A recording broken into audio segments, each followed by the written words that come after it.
Hey, we've still got one species of bovine left, and that is the American bison, also known as the buffalo. I prefer calling it bison.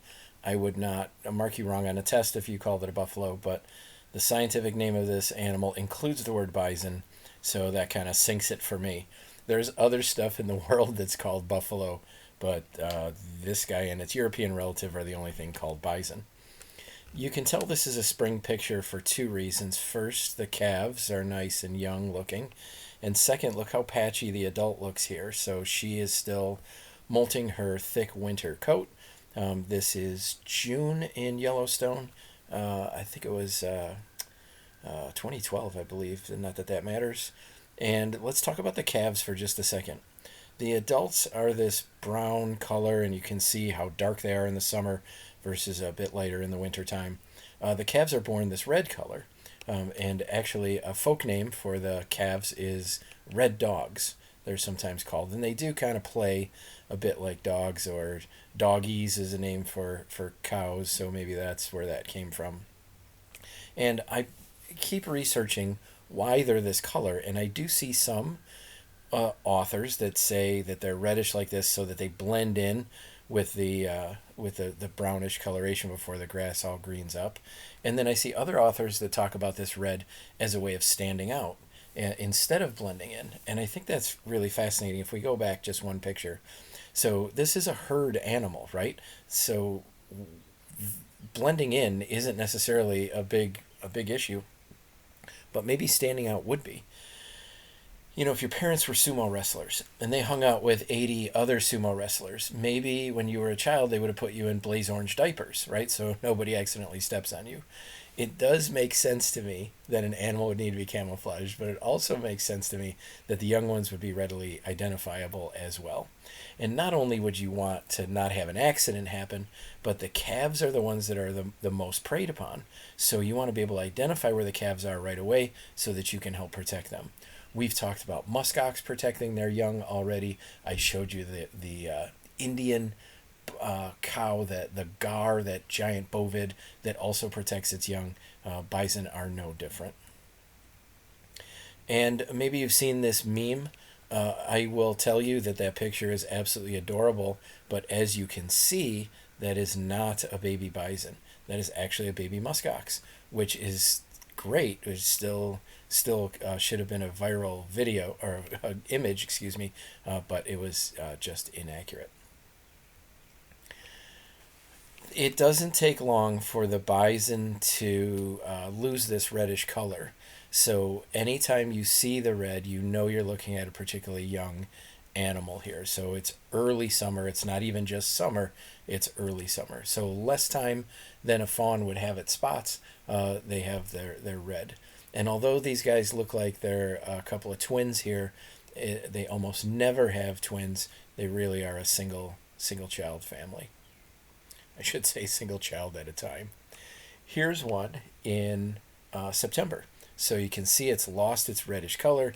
It's much darker, and you see the horns are starting to pop out as well. Well, where do we get baby bison from? I think everybody knows the answer to that. And I do have some photos of bison mating, which I'm not going to share with you today, but I did want to teach you what this is called. So if you're doing these in the order I've asked you to, you already watched the video with the bighorn sheep, and I showed you the desert bighorn sheep, and I told you he was smelling the female, and he was smelling the air. He had his nostrils dilated and his mouth open. I am now going to give you the vocabulary word here. So this is what's called Flehmen, or the Flehmen response. And it's almost always a male thing to do. And what he's trying to do is sample the air and find any pheromones, any molecules that'll tell him that a female is in heat. And he will do that just in general, like this. And just like the bighorn sheep did in that one, he will also investigate individual females. So here he is with his nose pressed right up against her, just trying to ascertain whether she is in heat or not. Ascertain whether she's in heat or not. You know, we have less than about 1% of the bison that were originally on this continent. And I will say the only reason we have bison free ranging today is because humans are managing for it. Bison were almost completely wiped out. And if we go to this map on the left here, this giant coffee stain is where bison are native to. And so they have on the map here circa 1500. Circa means about. So why would they pick 1500 for the about?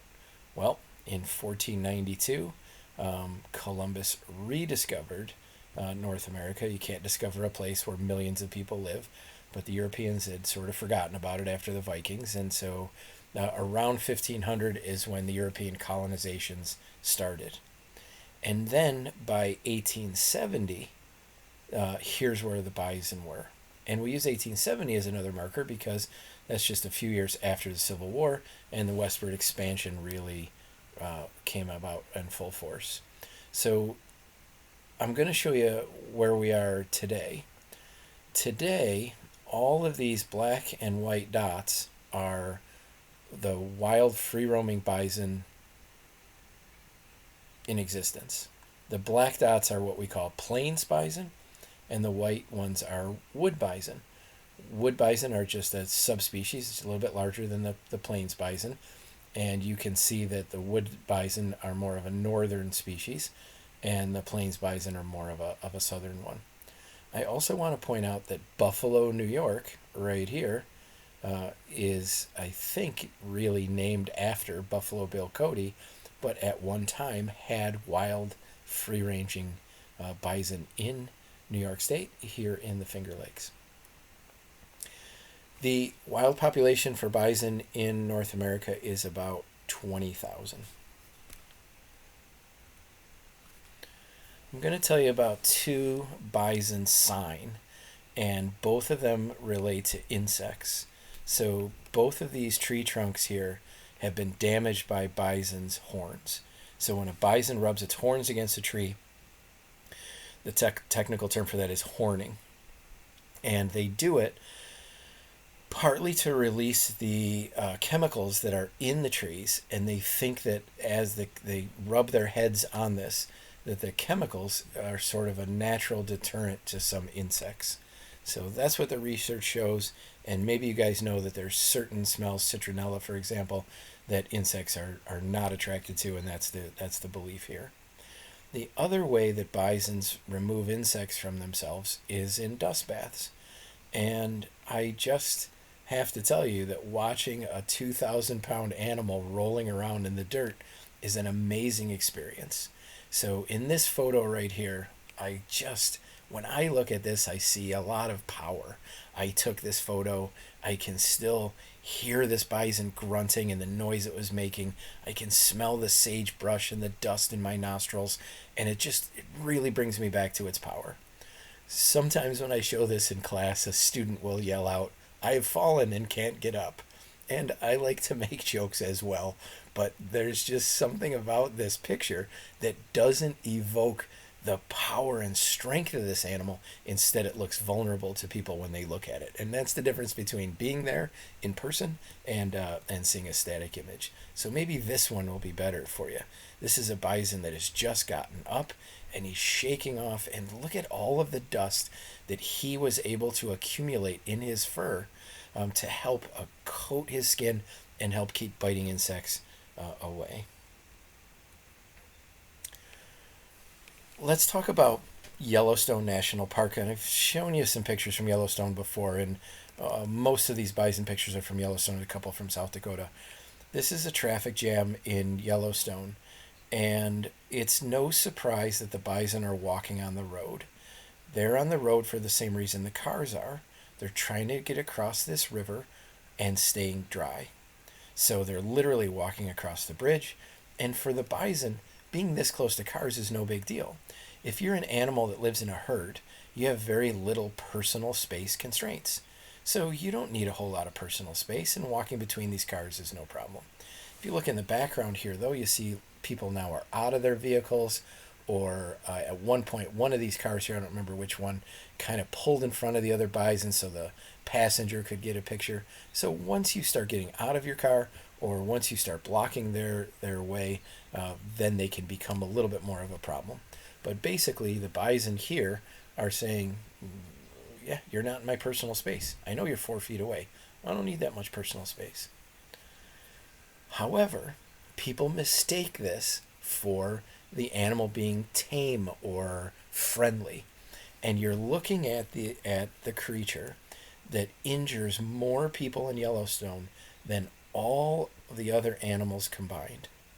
Let's review who lives in Yellowstone. Grizzly bear, black bear, mountain lion, wolf, coyote, moose, elk.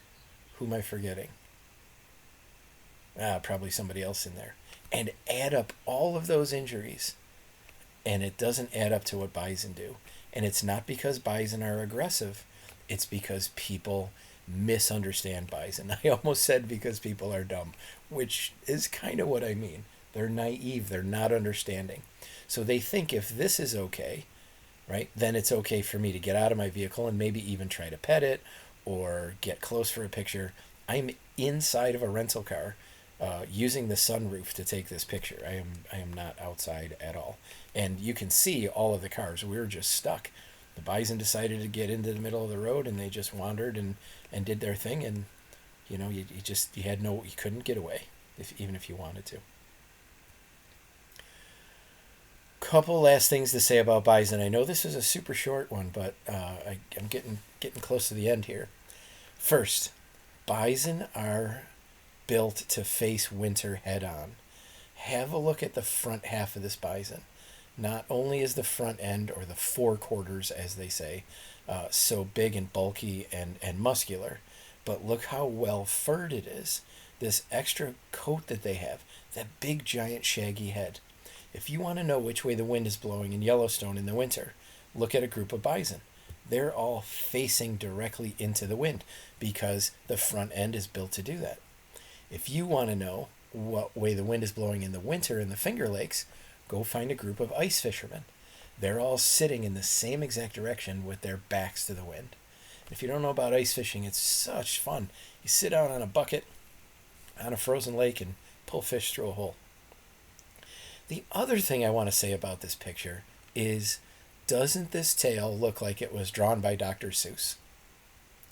I believe that's a truffula tree right there. I'm really certain of that. Okay, our next species is in a family all by itself, and it's the pronghorn. So why don't you jump right in and do that video next? This video was super short. You might as well tackle another one right now while you're in the mood. Okay?